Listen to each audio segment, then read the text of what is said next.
This is Optimal Living Daily, episode 1493, Why You Lost Your Childlike Creativity and How to Rediscover It, Part 2, by Michael Blankenship of GetYourGustoBack.com, and I'm Justin Malik.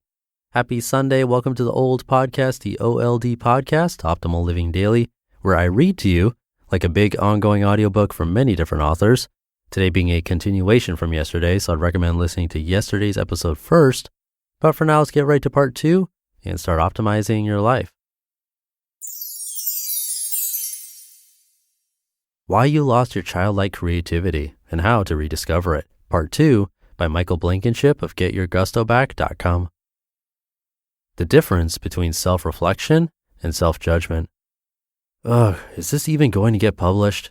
Sitting at my desk as tall as I can muster, my fingers flitted from key to key in an attempt to tell a story I'd spent the last 6 months outlining.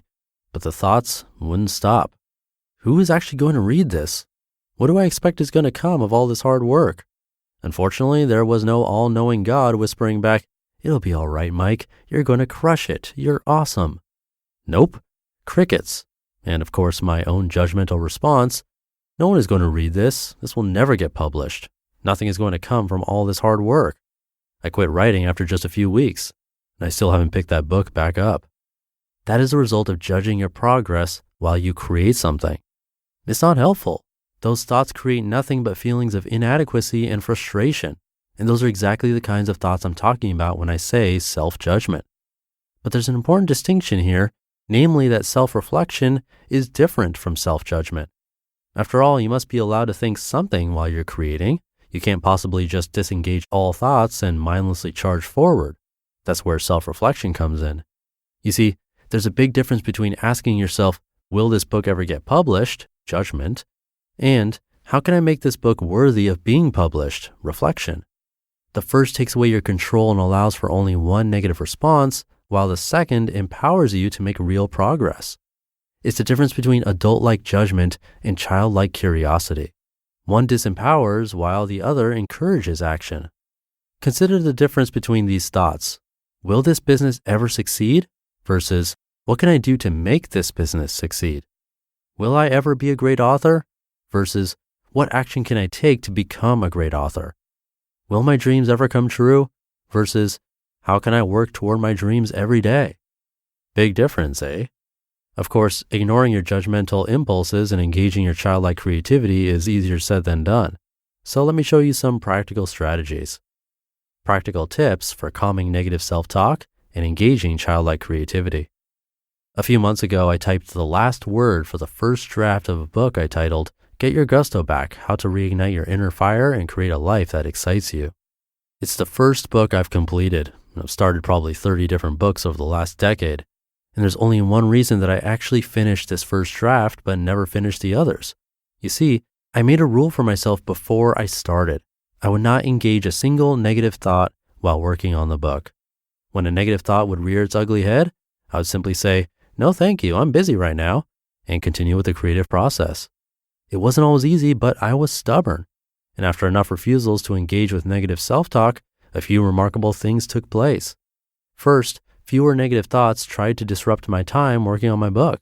The less that I entertained them, the more bored they became with trying to interrupt me. And second, my childlike creativity took over.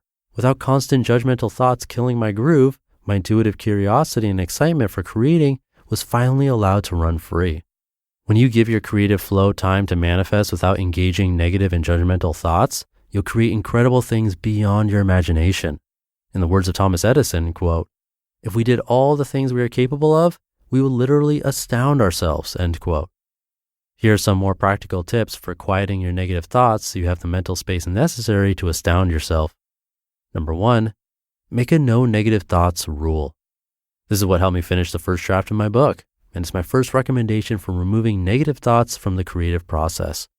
Simply refuse to engage with disempowering self-talk while you're creating. Say, "No, thank you, I'm busy right now," and keep moving forward. The more you do this, the easier it'll get.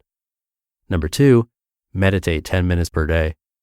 Meditating 10 minutes every day, I prefer in the morning, is a great way to remind yourself that you are not your thoughts, that you don't have to engage with thoughts which make you feel less than.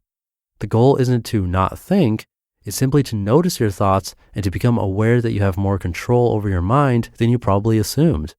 If you're new to meditation, try Headspace. Number 3, change the questions you ask yourself. If you find yourself getting caught in a negative thought cycle, is anything ever going to come of all this hard work? Try asking better questions.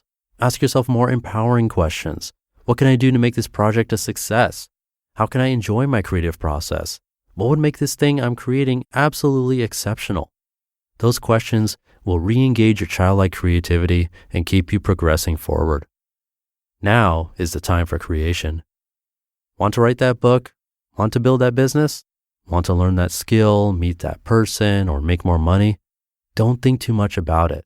Do like a little kid would do, just get started. And if you're still not convinced, check out this stream of tweets that J.K. Rowling posted a few years ago, which make a compelling case for engaging your creative process without judgment. Quote, "Even if it isn't the piece of work that finds an audience, it will teach you things you could have learned no other way. And by the way, just because it didn't find an audience, that doesn't mean it's bad work.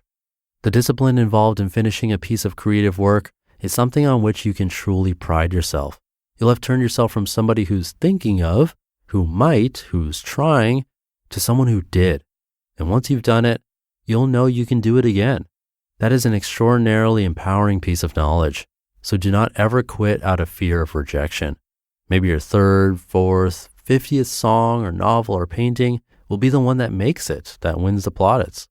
But you never have got there without finishing the others, all of which will now be of more interest to your audience." End quote. You can never get where you want to go if you never take the first step. Let go of your judgment. Engage your creative process, whatever that looks like, and get started today. Set time aside to dream, plan, and create without judging what you're creating. Soon, you're going to blow us all away. You just listened to part 2 of the post titled, "Why You Lost Your Childlike Creativity and How to Rediscover It" by Michael Blankenship of getyourgustoback.com. Thank you again to Michael.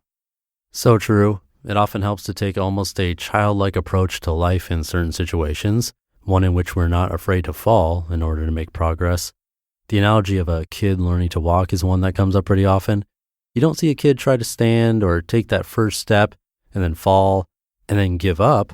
They keep going and going and going until they're walking with ease.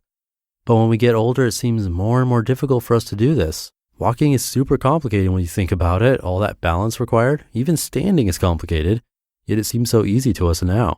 And that could be the same for us in so many different areas of life if we just take a childlike approach from the beginning.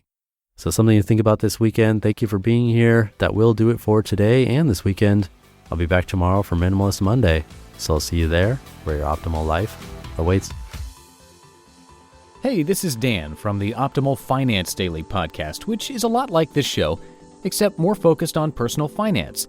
Justin handpicks the best posts he can find from blogs and authors like Ramit Sethi, Mr. Money Mustache, and more, and I read them to you 5 days a week. So if you enjoy this podcast, come on over and subscribe to Optimal Finance Daily too. And together, we'll optimize your financial life. You've been listening to Optimal Living Daily. Be sure to hit the subscribe button to stay up to date on each new episode and head to oldpodcast.com. That's OLDpodcast.com for a free gift as well as more actionable tips and resources to help you maximize your potential.